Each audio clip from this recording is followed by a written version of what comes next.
my friends? Welcome back to House Rules. I'm Rachel LaForce. I'm Alex Gatlin. That made it sound like we were going to have a third thing. Oh, okay. Well, I was letting you. I'm always sharing this stuff at the top so everybody can That tune in live here on social media. I've got to share a little inside baseball really quick Please. because that reminded me of RIP when I was on Los Angeles's greatest sketch team, twice written up sketch team that was not a part of UCB, Redford. Let them hear it. Shout out. And we were notorious. And we did this sketch where it was like something like that where people, list tone. Like if someone's like, and this, and like there's a tone that's associated. Yeah, there's like a same thing when you hear like a song and it doesn't have the last. I don't know the term. Yeah, but like, it's like dissonance. Sorry, I'm just posting on your Facebook this link so everybody can watch it. That's what reminded me of that. I'm Rachel LaForce. I'm Alex Gatlin. And we are a podcast. We are live right now. There we go. All right. Well, I'm so excited because we are so close to like officially announcing our presidency. I'm just kidding. Come on. Right out the top, huh, Gatlin? Well, hold right on. First of all, we're wearing our I voted stickers. We did. We did our civic duty. We voted. And I just want to listen. I want Joey laugh. I want us to be an example. Oh God, for what? Insanity? No, that we might be a house divided slightly in how we voted, but we love each other, we respect each other, and we're still to let everybody know. I did not vote for Trump, neither did you. Rachel voted for Joe Biden and Kamala Harris. I voted for the Libertarian candidates, Joe Jorgensen and Spike Cohen. But either way, what? You are who you are. Okay, we don't have to get into it. I just wanted to share with the world. Okay, anyway, but more importantly, in our personal life, we are... So you're going to say we're about to get married in a few weeks? No. What were you alluding to before I jumped in and mentioned our... I just, we put our I voted stickers on. I figured we had to, I know, well, I wanted to, and, because I do feel like, and for better or for worse, the sticker's the best part. You know what I mean? Because does our vote matter? I don't know. Verdict's still out. Don't at me, but I'm not telling the truth. And so... especially in the state of California. And well, I think you mean our vote for president, because there's a lot of things on the ballot that are like, yes, local our stuff. Our vote for president. Right. Yeah, California's going blue no matter what. Right. I mean, so still vote, but it's politics. I don't make the rules. That is sort of infuriating. I mean, we don't have to get into the nuances of this, but we should. That like, there's like 7 states that like quote unquote actually matter. And then I still don't understand that. And I know when I say that, everyone's going to be like, oh, well, it's the electoral college. Yeah, I like fundamentally understand that system. Yeah. I don't understand why we haven't said, hey, that seems like it's not working. And then is also reinforcing this idea for everybody that they feel like their vote doesn't matter. I can tell you exactly why. Well, I mean, I know why, but share. Well, there's a few different reasons, but at the current moment, the electoral college tends to help Republicans, so they are actively... Did you spill on yourself? I did. Was it water or is there something... No, it's water. Okay. Okay. Yeah, right there, LaForce? Yep, just right on my top mound. So they don't... On your top mound? This is a weird start to the show. That sounds... I'm sorry. I am in so much pain. You've got a neck from this nerve I've got a pinched nerve, and I'm so sorry. It is so painful that I'm getting loopy. Yeah, I can tell. Well, I want to share something funny with you. It's almost like this is where we're at. Whatever. So we already voted. A lot of people have already voted. I dropped off our ballots for us at one of the little voting boxes. But there's still a debate. There's one left on Thursday, and this is from CNN. This says debate commission to mute candidates during their opponents' initial responses to prevent interruptions. So literally, I know you and I saw parts of the first. I watched the whole first one. I think you saw parts of it. Yeah. But I could see, like Biden responding, Trump being like, "He's lying," and just shouting into the abyss. But I mean, that's the thing. I mean, first of all, so sad that even had to be a part. But it's like, great. You want to act like a child on either side. I'm not, but it's like you want to act like a child, then you get treated like one. Right. Okay. I mean, to me, it's just that is so insane, and it's like whether. There is this strategy of like interrupt so much that it makes it difficult for people to listen, so they turn it off. Right. I mean, that's a very strong strategy. Disgusting, albeit, but strong. And that's how I felt, where I was like, I was like, I don't know why I'm watching this, because like, I don't really care for Biden. I'm voting for him because I feel like There's ultimately, nothing that could sway your vote. Was it you said? no, I'm Right. like, ultimately, get like, that. it's just going to be a better energy and environment for everyone. Right. And then we need to even out like the Senate and the House anyway. And so those like the appointees and all that, like, that's going to be important. But other than that, like, I'm not buying anything that Biden's selling. In fact, I don't even think he knows what he's selling. I'm pretty sure he's just like, is this Disney? Like, you know. Well, there's a lot of indicators that the Democrats are going to have a pretty strong sweep of of Congress in general, Senate and House. Yeah. What makes you say that? Just from things that I've read and about Well, share with us what you've read. that it seems like a lot of the polls are in favor of Democrats running on tickets in states that are, you know, kind of like some of them are like landslides where the, you know, how Texas, although now Texas is going purple. You know, Texas used to be always red.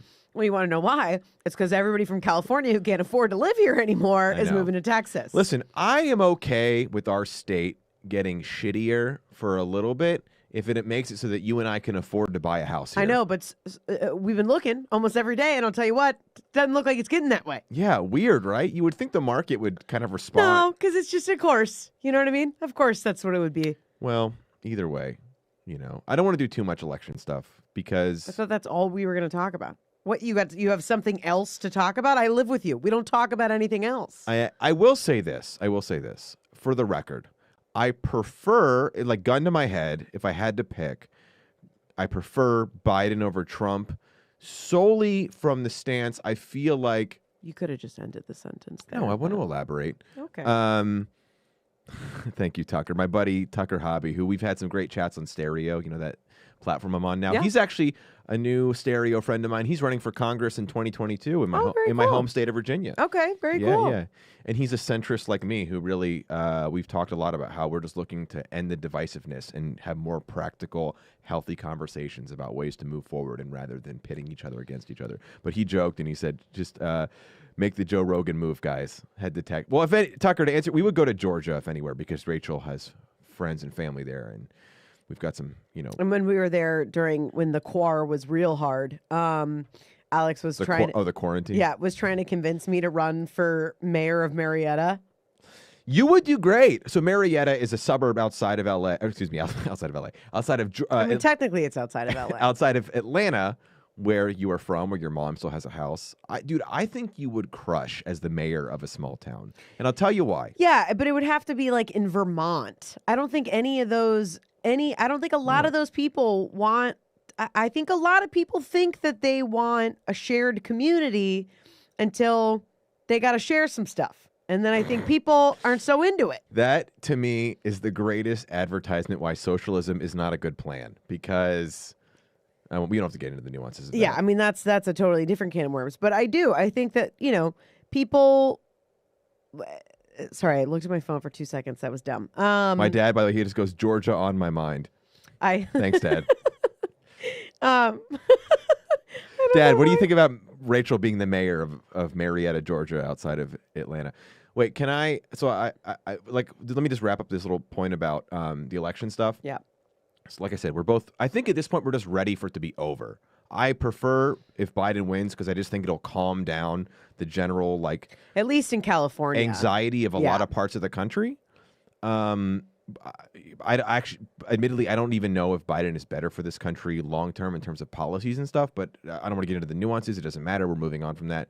That being said, I think most of us, a lot of us, are just ready to have like something else going on, like just literally just anything else to occupy. It's like all it's been since March is election and COVID and quarantine, and it's just enough already. We're sick of it. I'm just wanting somebody to pretend to care. That's where I'm at. You know what I mean? Like when people are like, yeah, I mean, I'm not a huge fan of Biden. I'm not a huge fan of Kamala, for the fact that I feel like, you know, this has been my biggest problem with the Democrats, which was like, you know, Hillary got destroyed in all of those ways. And like, I read so many books about it later. And, you know, I mean, I wasn't a huge fan of Hillary, but obviously was a huge supporter of like, having a female president. And I do think at the beginning of her career, she was doing really amazing things. You know who could be a female president? AOC. Jo Jorgensen, the libertarian candidate, who I'll leave it alone. Okay. See, nobody even got the jokes. We don't even know who they are. You know what I mean? My libertarian friends out there, though, you guys know. Your libtards? No, that's you guys, not you guys. I don't like that term because that's not fair. I think AOC would win very easily. I think so. Not yet, but in like a decade or two, she would. People love her if she stays the course. And policy aside, I'm not talking about policy stuff. Who she is. And one point you really brought up to me, that what I love about when you and I talk about this stuff, you share points with me that I don't even consider.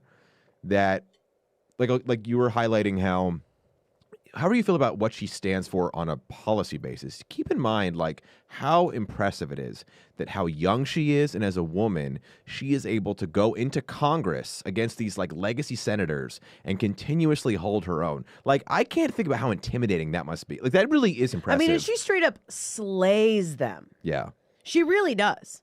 I mean, that's what's so impressive to me. I just got goosebumps again, and why I think that she is so powerful, and that energy is so powerful, and what I think is so exciting about it. And I think, whether people are a huge fan of her or otherwise, I hope more people are attracted to that energy, because everybody's like, we need a change, and it's like that energy right there that she's bringing in, that's a change. Yeah, because she goes after people in a way that is so poised. I mean, I couldn't even write it. Yeah. You know what I mean? I mean, just so she's good, poised, and are you ready to move on already? No. I was going to just tag onto that and say you're right. And there are things that she said about certain policies she wants that I hear and I'm like, that's not a good idea, or like that's not practical, or whatever. Things with like new jobs with renewable energy and taxes and stuff. So I have mixed feelings about certain things like that. But what I like about someone like her, what I loved about Andrew Yang and Tulsi Gabbard and even Bernie is like, I believe in who they are at their core. I feel like I know them. I know their values. I know what they stand for. And I feel like at this point, that's kind of all that I care about anymore. Because you can get so in the weeds of like the nuances of like how to fix healthcare, what to do about taxes, this and that. But I just want a president or just any leadership that I just trust that they're not a dirtbag, that I just trust that they stand for something.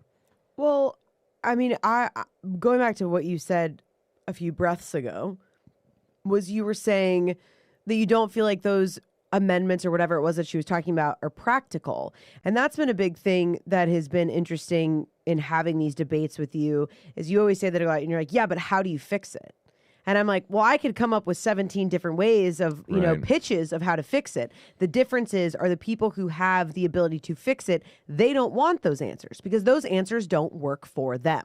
Sure. So that's the thing where it's like all these things we talk about of like, well, how do we create these systems?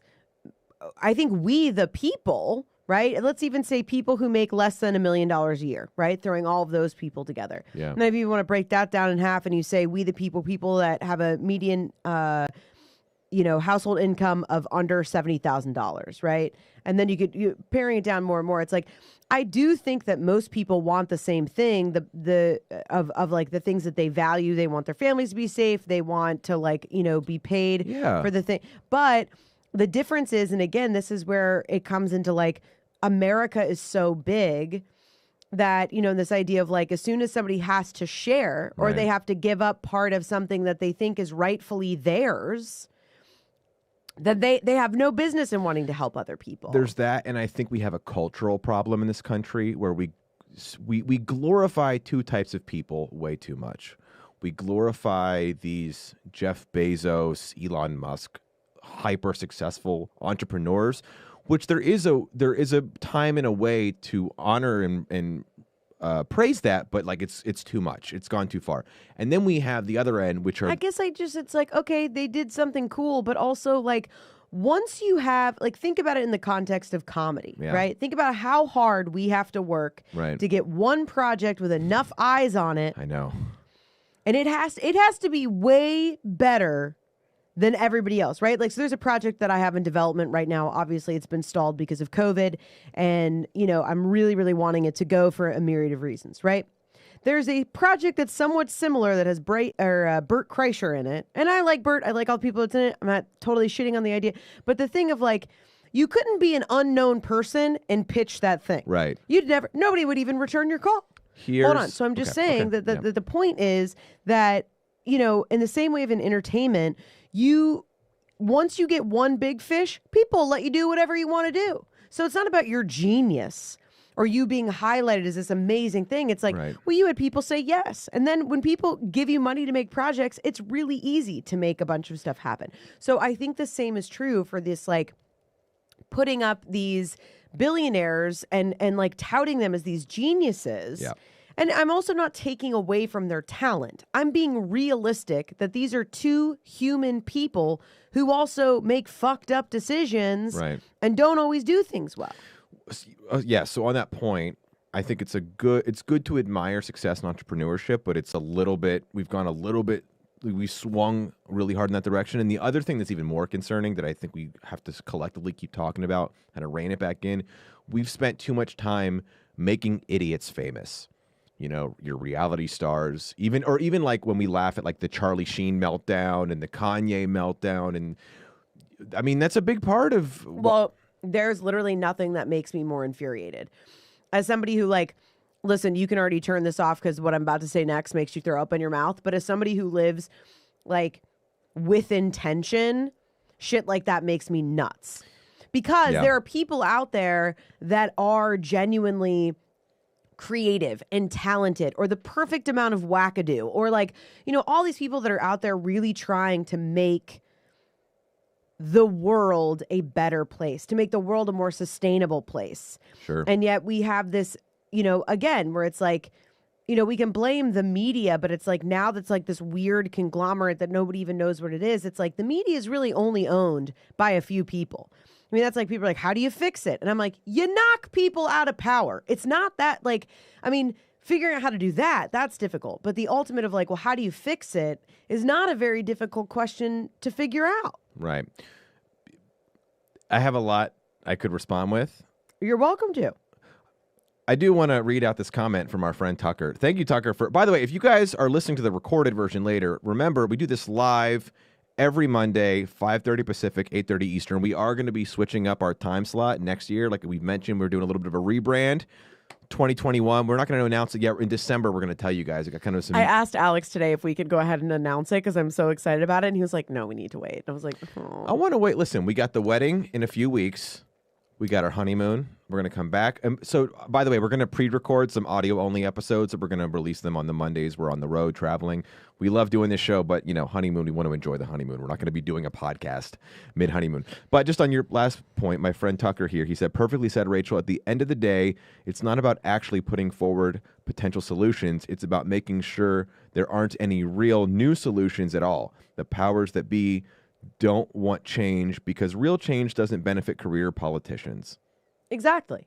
I mean, that's the thing where, I don't know. It's like, sometimes it's like I guess to me, it seems so simple. Mm-hmm. And so it is infuriating. It is. That people just accept whatever's happening. But that's also this idea of like, you know, and I won't get into the whole of like, we live in a patriarchal society. And that's the whole idea of like, if we keep people on a consumer basis, if we keep people not being able to get ahead. I mean, half the reason why it's like we have minimum wage jobs is A, so that people who are giving those jobs can make more and more money. And the other thing is like, if you have a family who all they can do is work in order to just provide for themselves, they're going to have no energy to go, wait a minute, this system doesn't really make any sense. So it's a great example you brought that up. And this is where you and I tend to split, because on a like ethical level, we agree that it's not right, or it's just so like there's a problem that people can work so hard and make so little and not get by. The difference is, does the government solve that problem better with more intervention, or does the free market solve it better with more and more competition in the workplace? So it's a debate. We don't have to get into it now. Wait, but how does that mean that we differ? I mean, I'm not saying that like. I'm just saying it could be that you, as an example, it could be that you feel like the government should come in and raise the minimum wage. And I might say that might help, but it really long term, a better fix is more jobs that have to raise wages to fight for. Well, there's that, but that even goes back into the government where, again, it's like who is regulating? And then when governments take money from private sectors, but they're not really private because they're actually run by corporations, but it's got a secret DBA and then it goes through something else. Like it all really is corporate greed, ultimately, because I do believe that the free market works. But the problem is that the free market isn't free. It's run by a certain group of people. So to say... The Illuminati. So I'm just saying that I also, I get frustrated when people give me that. They're like, well, the reason it works is like this and that. And I'm like, no, it works for these people because they're the ones that are also in control. When it's your game, have you ever played like a game with a 6-year-old and halfway through they go, no, I don't like these rules. And then they remake the rules, but they're 6. And so you play the game. Yeah. That's what it is. For most of America, they don't get to play the game. And I'm not saying that the world is fair. I mean, I will say as brutal as it's been, you have taught me that over and over again, that you're like, it doesn't matter. The world isn't fair. And I think that, for whatever reason, humanity and us as humans, it's like pain is just as much a part of the experience as joy. Yeah. And, but I think that, I've heard you say this a lot and it makes you really angry when something about like people who are like, well, I feel versus like fact. That's been like a big thing I've seen with a lot of very conservative people that I'm friends with posting of like, we don't care about your feelings. So I'll give you, Ben Shapiro, who I know you don't particularly have. So fucking arrogant. I can't stand him. I happen to enjoy his podcast. Rachel doesn't let me play it in the. Not that you don't let me play it. I was like, let's be clear. I prefer to not have him. No, hear his voice. Here's how everything is. Listen, I'm sure he's lovely. I'm sure if I met him, there's something that we could bond over. No, he jokes he's not a people person. He's like, I'm not a people. Yeah, but anyway, I think he's a hard worker. Anyway, so his catchphrase is "Facts don't care about your feelings." That's like his catchphrase. Yeah, I mean, and as a branding expert, it's a pretty solid catchphrase. Listen, we could talk about this particular thing in circles. I do have something funny. I want to. Why don't you ever? Can I give you a note? Please. I'm going to give you a note on air. It's just like a stand-up joke. You wouldn't stop the joke in the middle of the bit, right? You'd play it all the way out. Okay. So sometimes you can let this get a little do, and then we'll find the button. All right, LaForce, take it away. You know what I mean? No, now it's done. Everybody just heard me shit on Ben Shapiro, and let's put a button in it. We'll move on. I understand. There's a lot of. He's very conservative, even more so than I'm partial to. Well, the reason that tagline is infuriating is when it comes to policy, it is based off of fact. But the reason that people have feelings about it is they are affected. If somebody doesn't have a feeling about, I know, I'm just explaining that, the reason that that's infuriating is it's a privileged stance to take because it means that nothing affects you in a way. So it's like all this like, oh, snowflakes, this and that. And listen, you and I have talked about it earlier today, the amount of, people that are all the way on the left that are yelling and screaming. And it's like, what are you yelling and screaming for? Nobody's coming after you, right? That also exists as well. Sure. Sure. But staying with where we are right now, of like, that's why it is so. I think I always say I'm not left, I'm not right, I'm a humanitarian. Mm-hmm. Probably another thing that makes people throw up in their mouth, but this is what you came for.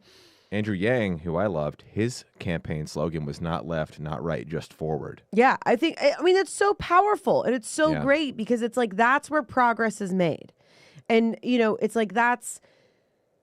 Anyway, I could go on and on because now I was just thinking about that with like, I realized today that as I'm posting more and more stuff about wellness and mental health and spirituality, and I like got this tinge of insecurity and I'm like, I'm scared, I'm like turning people off and this and that. And I was like, why? Spirituality doesn't have to be crystals and women who talk like this and yoga. It can be those things, but ultimately what it is. Voice. Okay, thanks. But ultimately what it is it's like, it's a guide and it's offering people like what I think is like a cut through the bullshit. Yeah. That's what I think wellness is. I think that's what intention is. It's like, stop wasting your own time. You can blame it on being in this society or this or that. You're wasting your own time. So choose to empower yourself and figure it out. And like, if through that you do meditation, you do yoga, you do crystals, you do charcoal water, I could keep going. It's good for you. but ultimately, like, I don't know. So anyway, I just feel that way so much also when it comes to hearing that rhetoric that I think from both the left and the right that is not truthful. It's painted to get clicks. And I think that there is a way to straight shoot and to be progressive and to create ideals and also honor the fact that there are people in this country that are incredibly privileged. So to them, there is no problem with the system because the system affords them something. And it's like, and then the people, it's like, but then the sad part that I feel, which is, we're literally replaying everything I've ever learned in history class. So it's also like, do these things ever really get better, or do we all just keep doing the same thing over and over again? I think it gets better, but I also think there's a yin and a yang to everything, right? Same with like when we watched The Social Dilemma and we saw that there were all these good things that social media provided, but there was a negative consequence that came as an after effect, right? Like the like button, you can show, I like this, I support it. And nobody considered, but by not getting likes, it's indirectly saying they don't support it, right? I think it's just, and one thing I'll give you credit, you've really helped me be more aware of this, is just being cognizant to your point a second ago. Just because I can look at something and understand that, like, purely from a fact-based, like, quote-unquote logical standpoint, this is how it is, it doesn't mean I am really able to, or I shouldn't just negate the emotional impact. Like, the emotional impact it has on people needs to be weighed against the hard facts. I still tend to lean into the hard facts more, but there's a world where you have to consider, like, the emotional impact it has on people. Well, because an emotional impact is also a fact. I mean, I'm meaning that it's like, if it is affecting a large group of people, we have enough data showing that it's affecting people in this way, then that's a fact. I don't know. I think it's a very convenient. I think that's a case by case thing. Right, but I think it's a very convenient way for people to double down on their opinion by saying, well, it's a fact. It's a fact. And it's like, right, but we're also not looking at any of the facts that created that fact. So it's not, I think people want this ability, especially commentators, want to be able to simplify something that is not simple. Yeah. It's not simple. America is it's just too big. And it's like, and most of the people I feel like that I hear talking on one side or the other the loudest have never been anywhere else. I mean, that's the other thing I was talking about with our good buddy Adam Lombardi, and I was saying that we were talking about The Social Dilemma, and he said, what's your take? And I gave him mine. I said, well, what's yours? He said, I was surprised that so many people were surprised.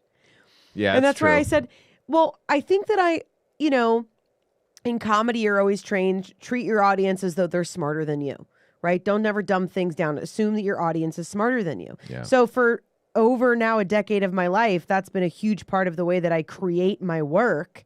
And, so it's like and then it's again with this idea of like being intentional, and especially although we may not have millions and millions of eyes on us yet, there's enough eyes and ears that if you say something you can't stand behind, you're going to get run the fuck over. Sure. And so, I feel like now if I'm going to choose to say something, I got to know I can stand behind that thing, which I think is good because it makes me really investigate and figure out why I think the way that I do, which is why I enjoy doing this. I mean, doing this podcast with you and having these debates is exhausting for this little, empathic little like baby bird angel that I am, it knocks me out. But it's good because it makes me investigate why I look at the world the way I do.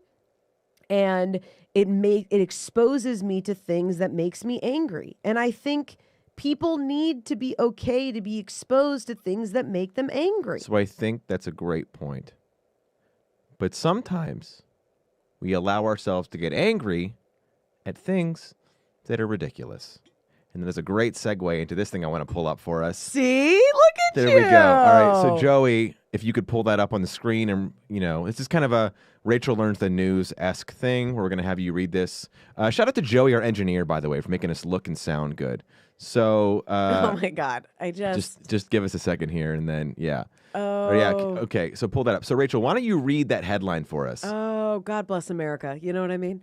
Kraft cancels Send Nudes campaign after backlash. So Kraft macaroni and cheese, the most American thing that you can get, right? Created an ad where they blurred out a bowl of mac and cheese. Yeah. And then they It's put like the pixelated right thing. and Yeah. put send nudes. N-O- I think that's brilliant. Spelled NOODS. Right. I mean, yeah. I have that sweatshirt that I have that Right. it's got ramen on it. And it says send nudes. Apparently, America wasn't okay with this. So if you want it's to, all those moms. this is the most Karen thing. All I right? know. Yeah. I just so okay. so here, let's read it. If you understand the innuendo in Kraft Macaroni and Cheese's new ad slogan, #SendNudes, then you're probably too old to be eating it. Kraft is removing all traces of their latest campaign throughout social media after their attempt at a tongue-in-cheek viral moment prompted backlash from parents who called the joke offensive. And despite no kids being involved in the advertisements sexualizing children. Earlier this month, the food conglomerate introduced the #SendNudes promotional campaign tied to the National Noodle Day. Okay. First of all, who knew there was a National Noodle Day? There's a day for everything. Do you know the internet? So I fancy myself now a digital creator. Yeah. Right? I like to think that I like to keep up with stuff. I like to make things that are entertaining for people. Right? And so I like printed out this list because there's always a new day and then I miss it. And then, people who really do this for a living, I just kind of do it as a fun way to make myself creative throughout the day. But people who are, pulling in $100,000 and $200,000 a year doing this on their phone, every day they have like a blog post for, National It's a Girl Day and then National Coming Out Day and then National Sibling Day. Well, National Coming Out Day, that makes sense. Yeah, to that's a real one. But Sibling Day, it's like, all right. But what I mean is that there's like so many of them over and over and over again. Hold on, we're getting our picture taken. Here we go. Well, pose like you mean it. Yeah, Joey's going to do our social media post real quick. Shout out to Joey again, by the way, our engineer, always killing it. Thank you so much. I always love it because I can tell when I've really said something funny because I make Joey laugh. Yeah. So that's always my favorite. For sure. Well, so I'm split on the send nudes. I'm a comedian and I understand. I think it's funny. I think it was Kraft's way of showing that they're relevant. I think it's a very of the times thing. I think it's funny. Yeah. But I can also see if the majority of like their audience or who they... Oh, hold on, Joey. Let me sit up straight. Look cool. Okay. Gotta look good, straight back. But I also understand if, Kraft Macaroni and Cheese is mostly for children. Sure. But I will also say there's a few women that I follow that I very much enjoy on a personal level. I think that their politics are slightly misguided, but I understand what they're saying. So she's on this big tear right now about the sexualization of children, right? And like child trafficking and all these things. So I appreciate that she's bringing all these things to the surface. But there was this thing that I read the other day of hers that was like, this is the basis of like everything in our country and like this and this and that. And it's like, again, with this idea of which I think is being invested in wellness and people's well-being, but also being a comedian of like, you got to pick and choose. Some things are meant to just be funny. Some things are meant to just be tongue in cheek. Yeah. But then as somebody who's also like a big believer in microaggressions when it comes to rape culture, it's like, well, then, which is which. But I think it was very clear that it was a tongue-in-cheek. I don't think there's any misconceptions about it. To me, it's like, remember when you and I were thinking about renting a Jeep when we were going to go to Hawaii for a honeymoon, and we started seeing Jeeps everywhere? Right. When you train your brain to look for things, they appear to you. Right. I vaguely, first of all, I think it's a great ad. Shout out to Ricky Rants, by the way, my buddy Ricky Dunlop. Watch, he said it's a great ad. It's great. I could vaguely imagine a parent being like, I just think it's sending the wrong message. If you're already afraid of your kids sending inappropriate photos. Yeah, then talk to your kid. Don't freaking go after Kraft. That's my point. That's why I'm sorry. Now I'm so angry. I'm so angry because that's what is such a cop-out. All these moms that are yelling and screaming and all these people in general. And the dads. Right. That it's like, and that it's either conservatives or even, liberals, it's on over, but I'm sure with this it was more on one side than the other. But the point being, it's most likely. Don't go after because you're uncomfortable talking to your kids about sexual boundaries. I'm also putting this out there. I'm sure some of them do. But if it's like so much easier that you want to try to censor everything because we live in a secular society and you want it to be biblical, it's not. And if you really believe in your faith and you really believe that it's something there for you, then it's stronger than you. And you don't have to make every single person believe the way that you believe. And the fact that people can't slow down, it's like, have a conversation with your kid. Listen, kids are going to make mistakes. They're going to mess up. But ultimately, kids want to do well. They want to feel safe. They want to feel protected. Okay? So a kid's curiosity of maybe like being with somebody and experimenting and sending a photo of themselves and they don't fully understand the extent of like how much that really can be harmful. Sure. Every parent is going to encounter something like that. But it's also where it's like there's the difference between a kid's curiosity and then not teaching a child about sexuality and then yelling at Kraft. By the way, Tucker Hobby, my buddy, he says, Rachel being mad is my spirit animal.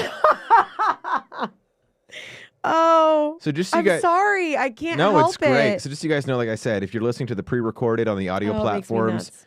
we do this live. I always read the comments or as much as I can during the shows, and I shout out my favorite ones. So you can always chime in if you're watching. So here's the thing. I agree with you. And if you are of a community of a mind that you don't want your children to be exposed to that stuff, then you need to make a choice. Like Hasidic Jews, right? They tend to be away from the internet. They're very insular because they don't want their children exposed to these things, and that's their choice. I agree with you that like you don't get to try and dictate the rest of culture to fit your needs. That's so arrogant. I mean, I understand maybe having conversations, but to be like, I'm canceling this. Like, it's just weird that we've got to that point that anything we don't like, we want to shut it down. And just one other point to your thing, like about having like a conversation with your kid. One of my favorite Louis C.K. jokes, I know Louis has problems with whatever, but like just the bit, he had this great bit a few years ago when we were still arguing about gay marriage for some reason. And he was doing the thing of like a parent being like, how am I supposed to explain to my child that a man and another man are getting married? And he's like, I don't know, that's between you and your shitty kid. Like, figure it out between you guys. Don't make them not get married. Two men in love can't get married because you don't know how to talk to your fucking kid. Well, I mean, I listen, to each their own. And I understand it's like, as somebody who was raised in the church, and I genuinely believe that I also have my own, I keep saying things and I'm like, it's gonna live in the world forever. As somebody who has my own, We don't edit this podcast, by the way. that's what I'm saying. My own personal relationship with what I identify as like a God, and I feel like a very spiritual person is also like when you are basing your faith around rules, it's not faith. That's not how it works. You're trying to control outcomes, and that's not reality. I mean, I also just, I don't understand how you can't observe. It's also people who like say all these things about gay people or say all of these other things. And I'm like, how many people have you sat and broken bread with that live differently than you? How much exposure have you had? I mean, again, it always goes back to people that have not had that exposure to really realize like that's not actually the case. The things that you've been told and the things that you've been, I don't know. I think it's so. Well, that's what you always point out. It's fear-based. People are afraid of what is foreign to them, and that's and back to like kind of our start of this conversation again. That's so much divisiveness in this country right now is based on fear. They're afraid if their side loses, quote unquote, that like the other people are going to come in and. But then I go back to your thing when you talk about the hypocrisy. It's like the same, couple of gals that I'm thinking of that I'm surprised didn't post this. The send nudes and like their anger towards it. And again, where it's like, I think it's wonderful that they're wanting to expose all of these, very real things that are happening in our country with, what was it, like the Super Bowl is like the number one place that like 60,000 women are sex trafficked during the Super Bowl. I'm not. That's not an exact quote, but it's something to that measure. Yeah, I mean, it's absolutely like ludicrous, but it's not. It's 100% true.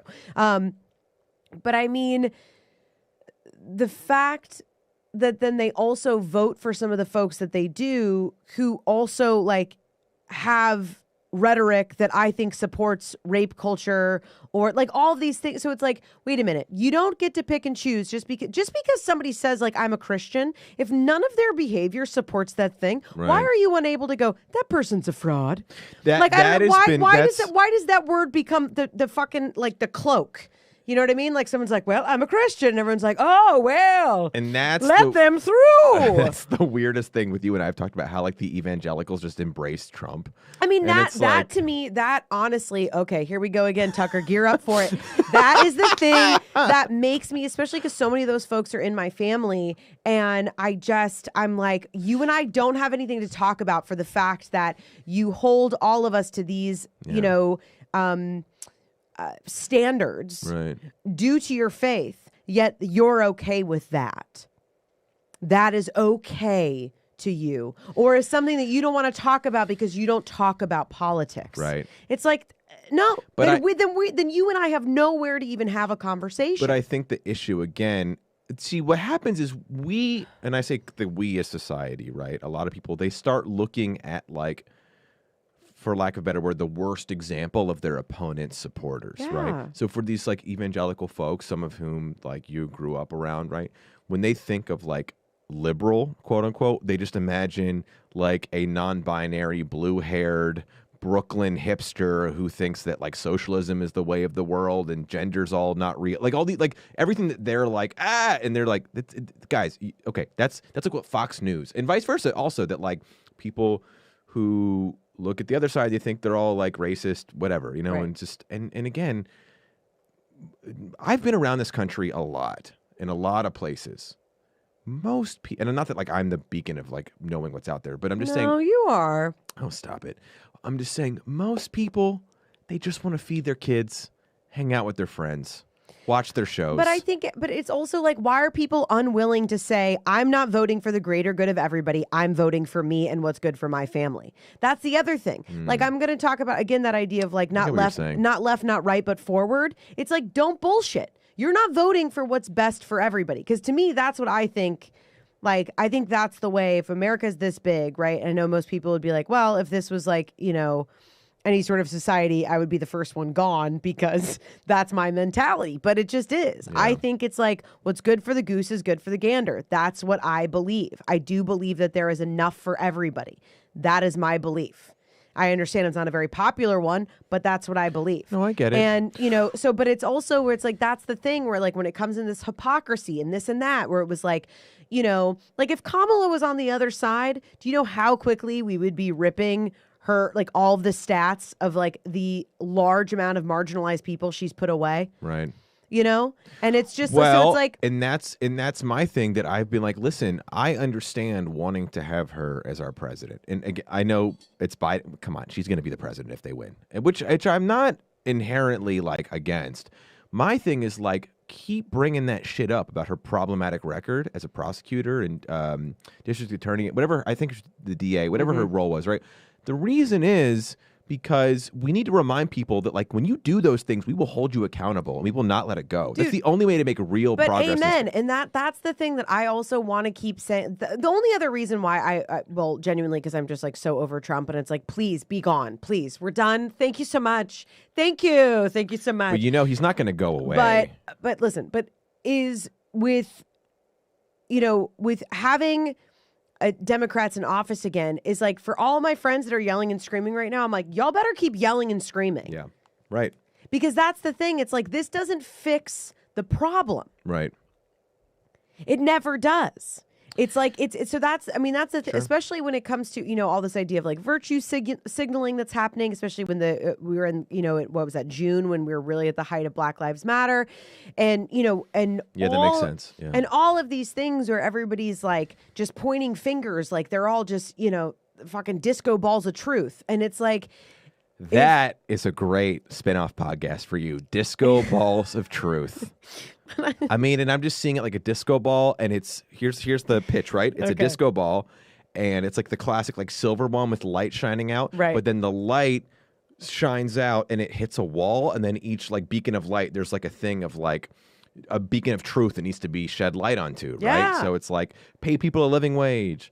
We need better healthcare, right? And then you just spin the disco ball, and it's like, today we're going to talk about this, and then it's like you straight to camera with other like activists and politically motivated folks. I think and it's great. Disco Balls of Truth coming 2021, starring Rachel LaForce. There you go. Just add it to our list. Got Netflix, hire us. We are so good at this. I mean, I'm telling you what, it might take a few more years, but we will be doing. It's on lots of track. things. Can I finish your thought? I want to pivot for the last 15 minutes. Yes. Because we've talked about this a lot. I know. But this will be fun. I want to pivot. So 3 weeks and we're hitched. We're getting there. Yeah. And I will give you a lot of credit. I've helped a bit, but it's been like 85% you planning this wedding, 15% me. Mm-hmm. I did find our chef. I did pay the deposits on a few things. What's your... I mean, with our money, it was mostly just that, like, you took care of paying it. Okay. You forwarded me the email. How can you take care of this? And I said, sure. Okay. Give me some credit. Sure. So I was still delegating, but you did. You took some tasks. You did. Listen, I'll tell you what, though. I do appreciate how well you take delegation from me, because I feel like a lot of men could see it as like, my wife just nags and bosses me around, but you're often like, tell me exactly what it is that you need me to do, and then I will do that thing. Yeah. And I feel like women also, this is why people are in relationships that don't work all the time, because they're like, he should just know. And I'm like, really? Should he? Yeah, objectively false. Yeah. Good luck. Well, and I appreciate when you delegate, it's with like, neither one of us has the time and energy or interest to like play games, to like make you guess. Oh, yeah. No thanks. We're both, that's why we're such a good partnership, is because we're very different. We have the same values. We complement each other. We work well together. So even when you're getting on my nerves and vice versa, which is often, just so everybody's clear. But it's like, I know to my friend Dr. Joe, when he was over, he's like, oh, you guys, your fights are so boring. We were like arguing about something really innocuous. Yeah. But yeah, when you delegate stuff, it's always with like clear purpose. It's not, you're not doing it to like get a rise out of me.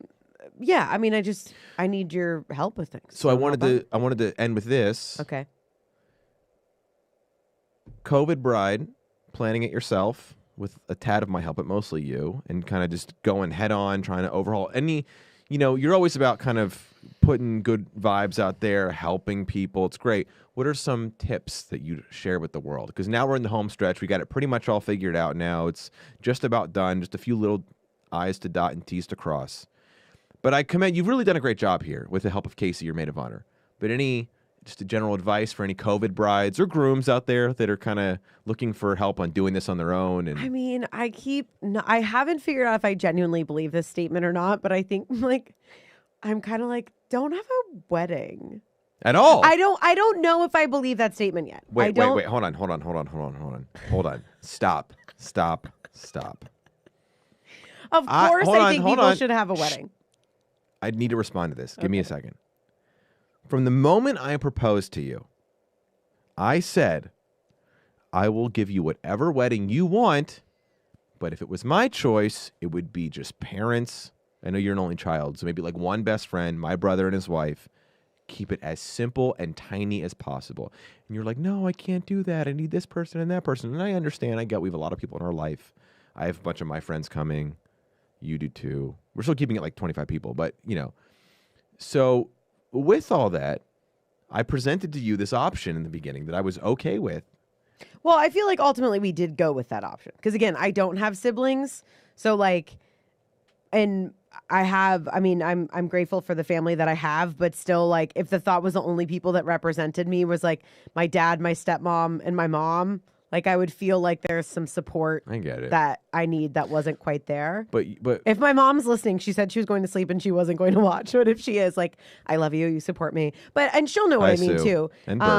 I don't think your dad's ever watched our podcast. I don't think so either. Poor guy. He's too tired. He works too much. Right now he's building us this arbor. So here, okay, so you actually let me get real here. Yeah.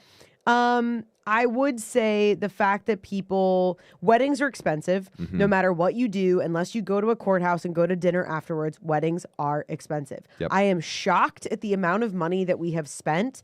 And I feel like I know.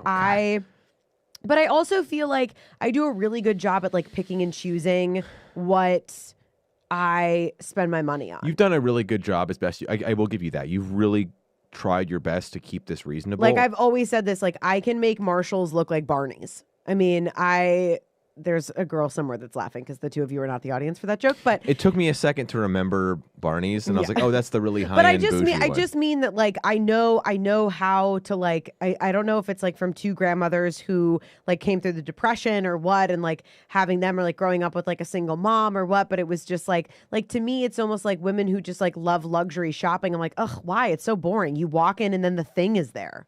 Like there's no hunting. There's no That's true, but I won't call you out, but you did get yourself a wedding present to yourself recently from a very high-end store. Yeah, I bought myself a Cartier ring, y'all. And you loved it. Yeah, but that's like the one. I'm talking women who, that was the one big purchase in this thing. I'm saying women who like only shop luxury and don't look. No, I think luxury items are wonderful. I think that they're of value. I think they're artisan, all these things. But I'm saying that like, so for me with like my wedding dress and all the outfits for the weekend, like, you know, I went to like boutique places. I went to vintage shops. Like I went all over to find stuff. And so really what I've learned is I definitely bit off more than I could chew. But I think in doing something smaller and in doing something under a year that I remember as being the most duress. I don't ever remember in my entire life, even 2018 when my life dropped out. I mean, that was the year that like I got out of a pretty gnarly breakup. Like I got sober. Like I thought that was some dark days, but like 2020, you know, I mean, I think that prepared me. Like that's like now I'm just like, oh, you have to wear a mask. Like, ugh, it'll be fine. But 2020 for us is a lot different than a lot of people. No, I listen, I'm saying this knowing my privilege that 2 seconds ago I said I bought myself a Cartier ring. Please know that if anybody understands their privilege and place in the world, it's Lady LaForce. But I'm saying like within our resources and our life, you know, 2020 has really allowed me to evaluate what I really like and where I do place value. And I think my maid of honor, Casey, my best friend, we are vastly different. But I think she's done a really good job at reminding me that, you know, because she's very much like, it is the best day of your life. Like, I think when she gets married, it will be like a very quintessential, like, cookie cutter wedding, right? It'll be beautiful, but like that's just Casey. That's what she'll, you know, and that's just not really me. And so I think I was really struggling because a lot of the stuff that I do really like as far as events was not in our budget, you know, that's like $30,000 to $50,000. I'm like, this is not in our budget right now. And so I still wanted to gift that to myself. And I'm very exhausted because I've done all of the tablescapes. So every fork that everybody sits down with, every plate, every cup, every flower, every piece of Palo Santo, like literally everything that will be making up our day, I handpicked. But I also am very happy about that. And I'm very proud because I feel like our day is actually a representation of you and me. I feel like it's a representation of our love. I feel like it's going to be super authentic. My dad like is hand building this beautiful arbor that we're going to get married essentially under. Your parents picked out and found Anna, who's this wonderful designer, and she like handcrafted this ketubah for us that's like beautiful and perfect and goes aesthetically with our day. And like I just feel like, by the way, for people who don't know what that is, a ketubah is basically like a Jewish marriage contract. So we have an interfaith one because we're, you know, I mean, neither one of us are super tied to our religious upbringing, but I don't think she could put like Crystal Girl on there. No, but I listen, I certainly care about my Jewish roots. I don't really go to synagogue, but you know, I obviously plan to like have our children heavily involved with that, especially with my parents, and you know, so it's just I just wanted to clarify what that was in case the listeners like, what's a ketubah? That's true. But I cried when I read it. I was like, oh my God, babe. So yeah, I mean, I feel blessed. I feel like I thought it was going to be bigger. I thought it was going to be, you know, I think it was just another lesson for me of like, when I release my own expectation on something, the most beautiful thing comes through. Yeah. And I feel like that's what I really want to offer to everybody, whether you're planning a wedding or just trying to get through life right now. Sure. It's like creating the life you want with intention is not hogwash. It's very real. And it also takes daily work. And I think that's why a lot of people are really unhappy or doing things that they don't want to do or planning 200-person weddings because their mother wants them to or whatever. It's like, because it takes a lot of work to be intentional and decide what it is that you really want. But I think it's going to be awesome. I bought this giant canvas for all of us to like, this is like very Pinteresty, but I didn't find it on Pinterest. This was my own idea. But it's still like a very like white woman thing to do. But I bought us this giant canvas. So throughout the day, everybody can paint on this canvas. And at the end of the day, we've like made this, piece of art together. I dig it. It's like, that's not something that I would ever think of or necessarily even like, let's do it. But I see what you went for. And it's like, that is cool to have like. Well, I tried to get like artistic things there and things that like, I mean, it's also like you and I are so laid back and so much of our life is a production that I also wanted this day to really be simplified. And I love that it's like, it's at this one villa, everything's there, it's like, it's only our closest friends. Yeah, I just feel like it'll be family. A very beautiful and incredibly overwhelming day. I think it'll be a day that I will unpack for many, many weeks after. My dad just wrote intention, exclamation mark. Yes, thumbs up, heart. And your friend Jamie Grace Miller wrote that she got your joke about turn Marshalls into Barneys. Yes, thank you, Jamie. I think also, it's great. If you want a fun follow, please follow Jamie Grace. I think it's at Jamie Grace Miller. Very funny. She's got, well, they were 3 under 3. That's how I used to describe you. But they're older now, playing football. Who is that? My friend Jamie Grace's kids. I don't think I've met them. They're really good friends with the Coronas. Got it. Yeah, okay, yeah. cool. This is inside baseball. Most of you Sorry, guys. Most of you listening are like, who? What? Why would we care? You shouldn't. It's not relevant. But you should follow Jamie Grace on Instagram. Yes. It's very funny. That would be great. Yeah, I'm excited. I mean, I definitely I like that, like you and I have made each other appreciate different things, which is always good in a relationship, right? You want the person to teach you things.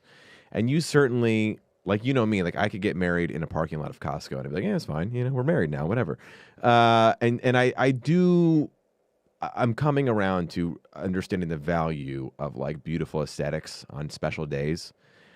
And also like our home, right? Every person who comes into our house. Now, I'm going to preface by saying it's mostly comedians that live like degenerates. Yeah. Whenever I have someone come over to do like a podcast at home or we're just workshopping and stuff, they always walk in and they're like taken aback at how nice our place is. And our place is nice. It's like very normal, but it's just you've done a great job getting some rugs, having some plants, painting different walls, different colors.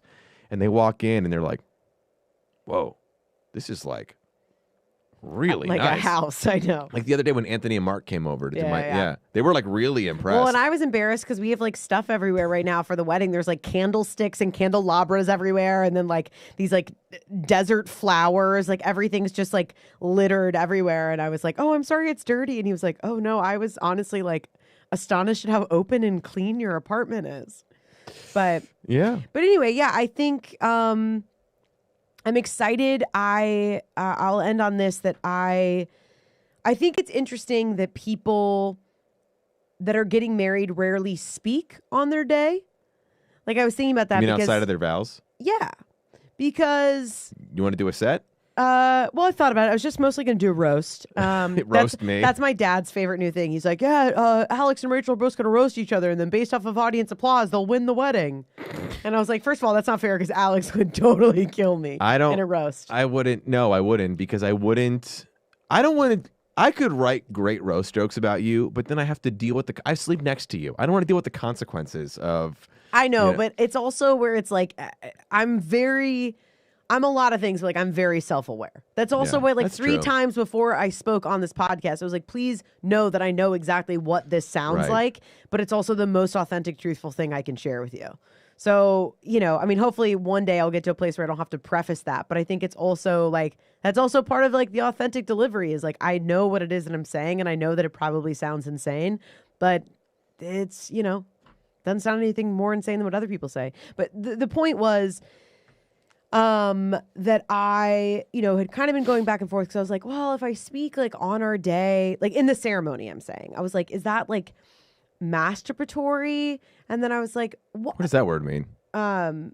masturbatory. Like you're like getting yourself off. You're like That's what it. Okay, because self-masturbatory. Yeah. but not like in a sexual way.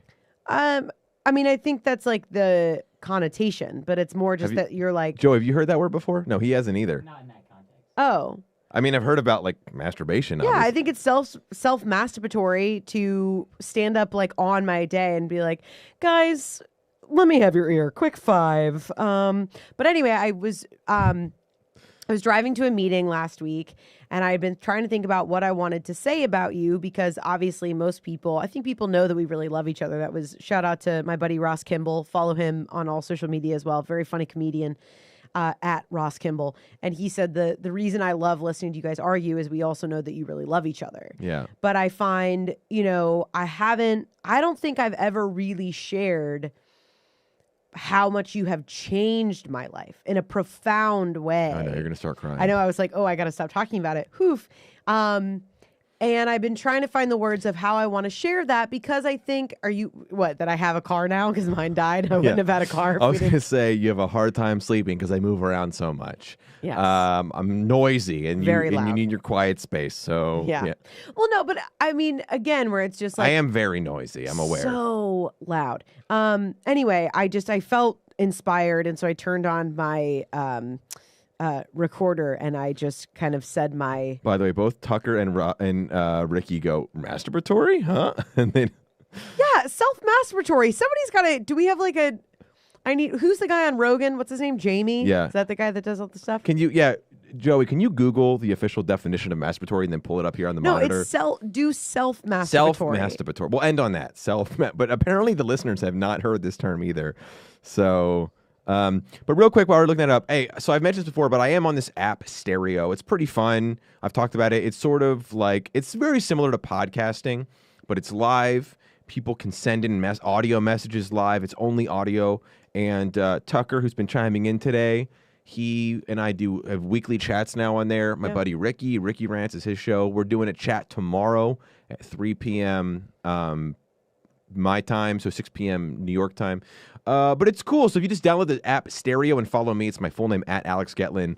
I'm on there a bunch. We can chat, talk about whatever. Not always politics stuff. Sometimes we talk about Halloween costumes, comedy shows, whatever. All right, here you go. Read the definition. Yeah. So this is obviously the actual definition of masturbation, but the second is excessively self-absorbed or self-indulgent. Yeah, so that's what I mean. That it's like seems. I guess that's the context of. Yeah, really, just threw all of you guys for a loop. I didn't. Oh, Ricky said he did know what it is. He was just elaborating that.